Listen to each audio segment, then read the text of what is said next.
merci beaucoup camarades et bonjour à tous.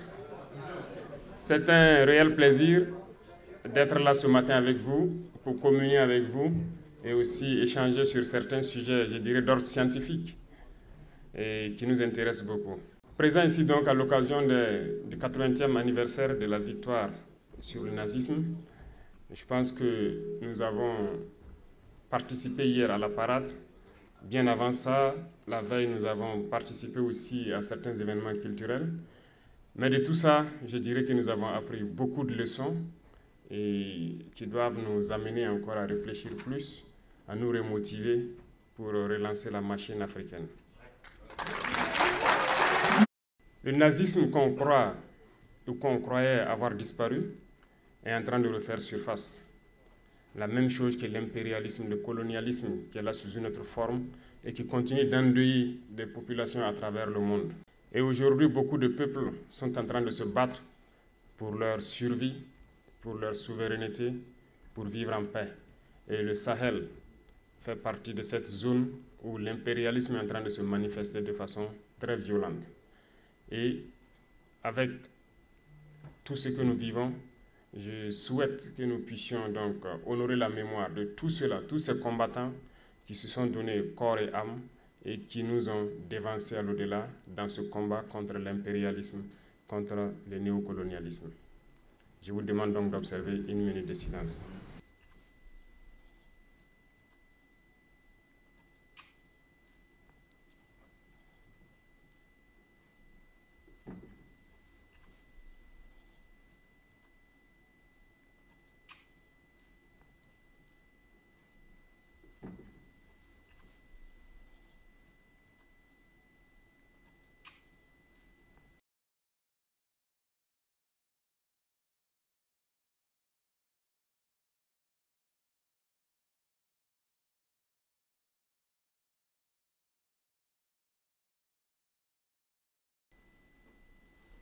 Je vous remercie.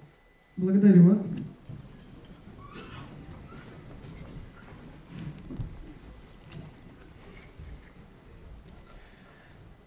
Ce matin, nous sommes dans un cadre assez particulier, qui est une université scientifique, où donc beaucoup d'étudiants de l'AES sont présents pour avoir la connaissance, le savoir. Et nous avons tenu à être là pour vous encourager et vous passer aussi quelques messages dans le sens de la quête du savoir.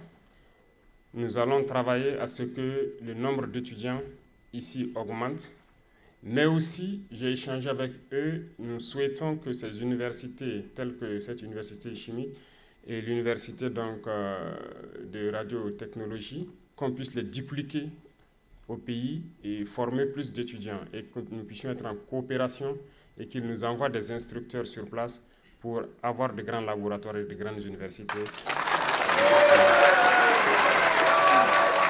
Notre coopération avec la Russie va se baser plus sur l'éducation, le transfert de savoir. Ce ne sera pas une coopération où nous serons là à demander de l'aide, à demander à ce qu'on nous accompagne sur le volet financier, sur le volet économique, et ainsi de suite. Nous ne sommes pas là pour ça. Nous sommes là pour coopérer plus sur le domaine du savoir. Et le savoir, c'est beaucoup plus scientifique. Et vous, ici présents dans cette université scientifique, je vous admire beaucoup parce que normalement, vous devrez apprendre et pratiquer la science, la chimie et la radiotechnique. C'est ce dont nous avons besoin aujourd'hui pour nous développer. Je vous prendrai quelques exemples au cours de mon speech pour vous étayer le fond de ma pensée. Ici, nous sommes à l'université de Mendeleïev. Tout le monde a étudié Mendeleïev pour ceux qui ont fait des séries scientifiques. Et je vais vous donner une petite anecdote.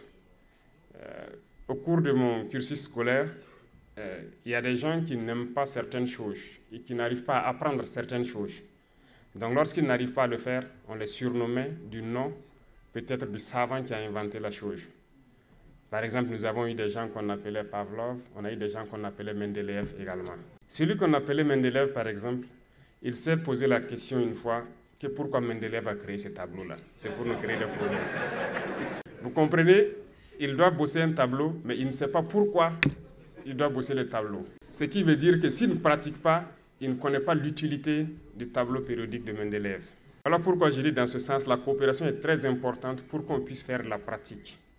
C'est la même chose que les équations chimiques qu'on passe le temps à équilibrer depuis, je dirais, le lycée. On est très fort, lorsque sur papier on nous dit d'équilibrer une équation chimique, on le fait. Lorsqu'en thermodynamique on nous dit de calculer l'enthalpie standard de formation d'un corps, on le fait. Mais pratiquement, qu'est-ce qu'on fait? Est-ce qu'un jour, on m'a jamais pris, par exemple, illustrer un noyau, par exemple de l'hydrogène, me dire que si on retire un électron, qu'est-ce que ça donne? Ou quand on ajoute un électron, qu'est-ce que ça donne? Cette illustration pratique, je ne l'ai pas eue. L'acide chlorhydrique, depuis le lycée, on nous fait faire des réactions chimiques sur le papier avec. Mais je n'ai jamais manipulé l'acide chlorhydrique et faire une réaction pratique. C'est pour vous dire que la pratique est très importante et ces laboratoires pour nous faire la pratique nous manquent au niveau de nos pays. Et vous ne devez pas être ce théoricien que moi je suis. Voilà pourquoi nous voulons dupliquer ce genre d'université chez nous pour que nos jeunes qui se forment dans les matières scientifiques aient de la matière pratique et qu'ils ne soient pas juste des théoriciens. Beaucoup de choses autour de nous, c'est la chimie des matières. Et le monde a commencé même par ça. Ce tableau que Mendeleev a créé, je me dis que toute la science s'est basée sur ça. Mais c'est la pratique qui vous permet de pouvoir quitter cet état de théoricien et de créer quelque chose de palpable qui puisse être utile à la société. Et ça contribue beaucoup à l'économie de nos pays. Sans que vous ne le sachiez, je vous donne quelques exemples. Vous voyez, on importe beaucoup de fer, par exemple, de partout dans le monde, et ce qu'on appelle le fer galvanisé. Et vous savez très bien, vous chimistes ici, que ce n'est qu'une réaction d'électrolyse. Comment on ne peut pas le faire sur place chez nous? Il faut le payer, le fer galvanisé en Chine ou en Europe, un peu partout dans le monde. Par exemple, nous sommes en guerre. Nous payons de l'équipement, nous payons des munitions, des armes et tout. Et quand je vous prends les munitions, les explosifs et tout, le Mali produit le coton, le Burkina en produit, le Niger en produit. Mais vous savez bien que c'est la cellulose du coton qu'on transforme pour faire la poudre et les explosifs. Pourquoi on ne réussit pas à le faire? Parce que la chimie pratique, nous ne l'avons pas. Même pour le blindage des engins. Hier, j'ai vu sur la place rouge beaucoup d'engins défiler, des T-34 jusqu'aux engins modernes. Les blindages ont évolué. Qu'est-ce que c'est que le blindage? C'est un modèle d'acier. Et c'est par la chimie que les gens ont pu comprendre qu'en ajoutant tel dosage de carbone au fer et ainsi de suite, qu'on peut créer un acier particulier. C'est de la pratique. Les équations chimiques, on sait le faire. On sait bien que si on ajoute tel dosage de carbone au fer, ça nous donne de l'acier, ainsi de suite. Mais pratiquement, est-ce qu'on arrive à créer le blindage? Pourtant, on est en guerre. Et c'est la chimie qui nous permet de le faire aussi. Dans la même lancée, vous voyez tous les types de missiles que la Fédération de Russie peut développer. Et le dernier en date, c'est Oreshnik, qui fait trembler le monde entier. Qui n'aimerait pas l'avoir? Mais rien que le carburant de tout ce qui est missile, c'est de la chimie. Est-ce qu'on arrive à connaître, nous, pratiquement créer ce carburant et essayer de créer un moteur pour faire propulser une fusée ou un missile? Il y a tellement d'exemples qu'on ne peut pas finir de citer, mais c'est pour vous dire que vous avez la chance d'être ici, je dirais, à l'origine de la chimie et des mathématiques. Parce qu'en Russie, il y a eu des savants dans ces domaines, que ce soit la physique, la chimie, les mathématiques. Mais comme le représentant le disait, l'histoire a été tronquée et on nous fait comprendre que les Russes ne sont pas forts dans certains domaines. Ce sont les autres qui ont écrit l'histoire qui se disent forts dans tout. Mais je pense qu'aujourd'hui, l'histoire nous montre que tout est faux. Il y a bien des savants. L'origine, c'est ici. La preuve, Mendeleev qui a créé ce tableau qui résume la matière est russe. Profitez donc, apprendre de manière pratique pour que ça serve à nos pays.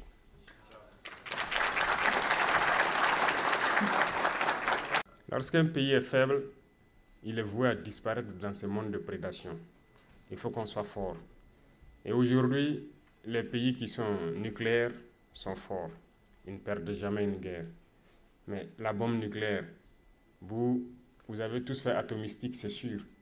On vous dit que c'est un neutron qui frappe un noyau, qui se divise, ça libère de l'énergie. On connaît l'équation, mais comment enrichir même pour changer d'isotope? Comment enrichir? Comment le faire pratiquement? Profitez donc apprendre, parce que nous avons besoin de vous pour développer nos pays.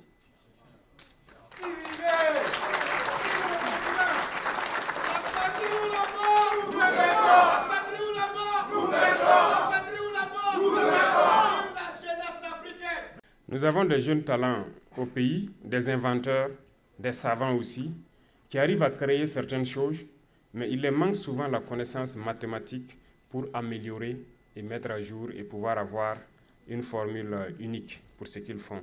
Et je pense que le fait de vouloir dupliquer ces universités au Burkina Faso et permettre à ce qu'il y ait tout le nécessaire que les jeunes apprennent est une très bonne chose. Et nous allons continuer donc à intensifier la coopération avec la Russie, surtout dans le cadre des échanges scientifiques, de l'éducation. Et ça, c'est la base du développement. Et maintenant, peut-être, j'irai vous donner quelques conseils qui doivent vous guider ici. Et je pense qu'on dit l'Afrique est le berceau de l'humanité, mais l'Afrique a beaucoup de retard à rattraper.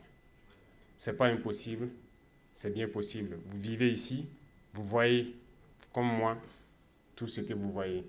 Et c'est bien possible chez nous aussi. Il faut croire, il faut travailler. Et je vous exhorte à être des citoyens modèles ici, à respecter les règles et les lois du pays qui vous accueille, à être des modèles d'intégrité, à être solidaires, à être des modèles d'Africains qu'on a envie de voir dehors.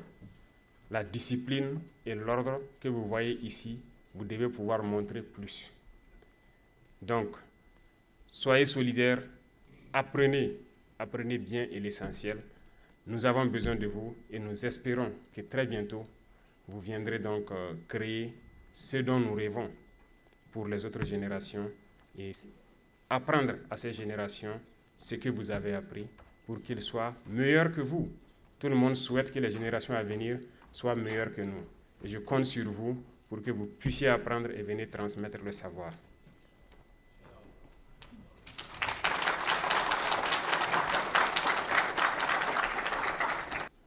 En tout état de cause, restez concentrés.